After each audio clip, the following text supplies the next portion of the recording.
Because we live in a world where everybody wants to post everything.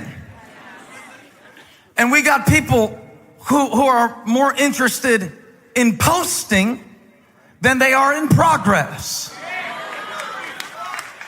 One man was talking about the game Guitar Hero, the game where you can press the buttons and pretend to play the guitar. You don't have to prepare.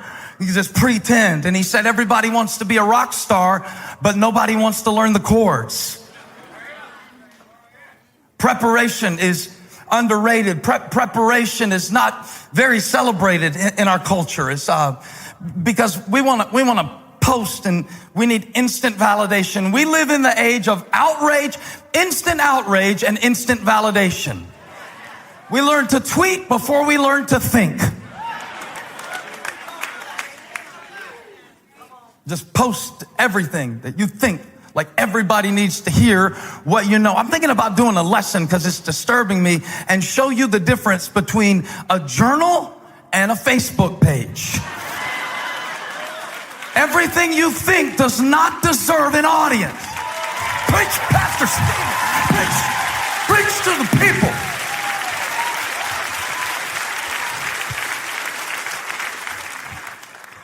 Some of y'all are shouting because you're hoping that your Aunt Susie in Oklahoma hears this message. She's embarrassing you and the whole family. The post. Now, I know you're wondering how I'm going to get back to 2 Kings 13. I know exactly how to get back there. See, because I prepared to preach. What would you do if I came up here to preach and instead of telling you to turn in your Bible, I asked, so, anybody got anything you want to talk about this week? Anybody? What you think? Old Testament, New Testament? You look at some scriptures. Anybody? See what I can find. And I wonder, why do you expect me to prepare to preach? I'm not going to be mean about it, but just a question. Are you prepared to receive? Because the last time I checked, it's often the quality of the soil that determines the harvest more than the quality of the seed. Sometimes when chunks will tell me, that was your best sermon you ever preached, I said, no, you finally just listened. I'm preaching good every week. You're just awake this week. When the king went down to see Elisha, remember he had recently been appointed to his post as king. And Elisha has not been mentioned in the scriptures for something like 45 years, but he's still on his post. There's something about staying on your post. It is the lost art of being planted. And you are never going to fulfill purpose until you commit to your post. Thinking about post in a couple of different ways. I'm thinking about how God has posted some of you in places that seem insignificant. And isn't that really the message of 2 Kings 13, 14 through 20? We were talking the other day in a little group about this passage, and one person said, I feel sorry for the king. If Elisha would have wanted him to strike the ground 5 or 6 times, he should have told him to strike it 5 or 6 times. And I think the message here is that God leaves a lot of it up to you. How far do you want to go? I don't think God makes all the decisions for your life. I think he lets you decide within certain parameters how much purpose or potential you want to fulfill. I don't think that God presides everything about our life. Do I believe that we each have a purpose? Yes. Do I believe that he's God whether or not you marry Jimmy? Yes. Do I believe that you quitting your job will cause the cosmos to collapse? Or that any presidential office could thwart or overpower the presence and the preeminence of God? No, I believe he's sovereign, but I also believe that within his sovereignty, he has left space for you and I to take responsibility.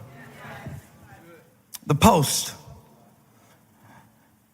How do you preach about the value of preparation in a post-oriented world?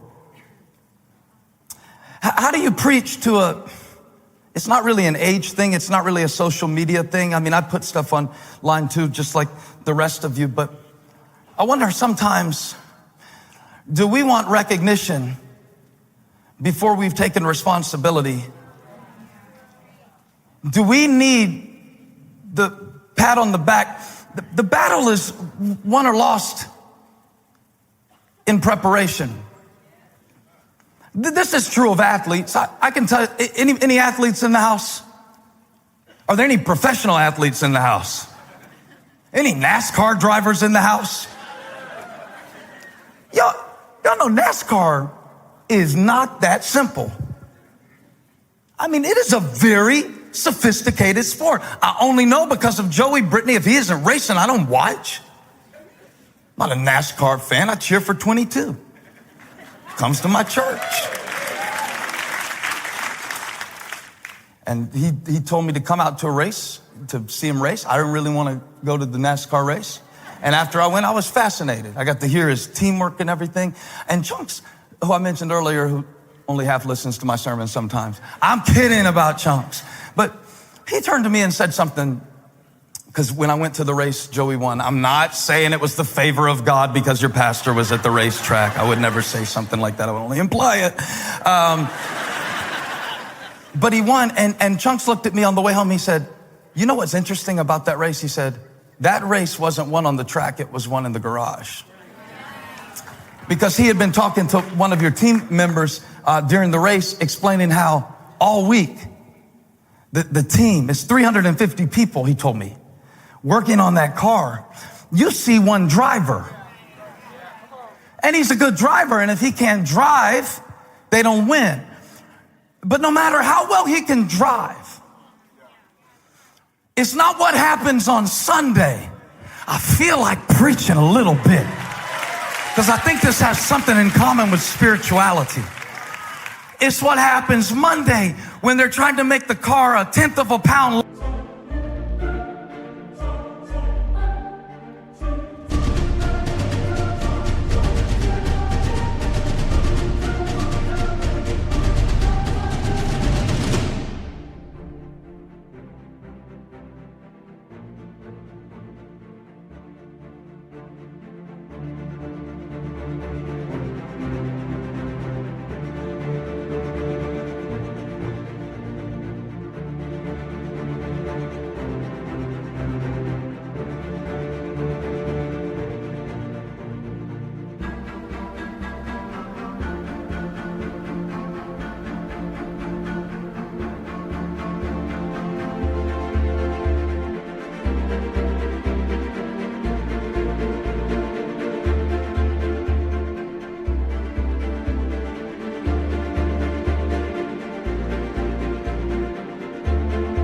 Lighter, just a tenth of a pound lighter can make all the difference. I mean, just a little bit, just a little tweak on the motor, just a little race note on this track and this turn. And I'm making stuff up because I don't know a lot about NASCAR. But what I'm trying to say is maybe God is more interested in the garage than he is the track. God is a God of preparation. He would not feed the multitudes and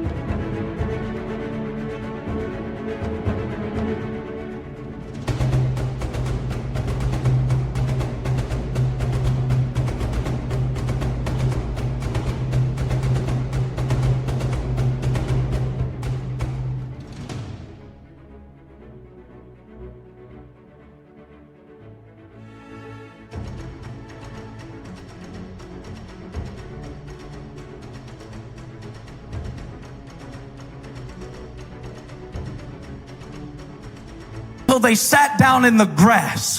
Why? provision awaits preparation. You've been asking God to send it, and he's been asking you to form it, because he can't fill what you don't form.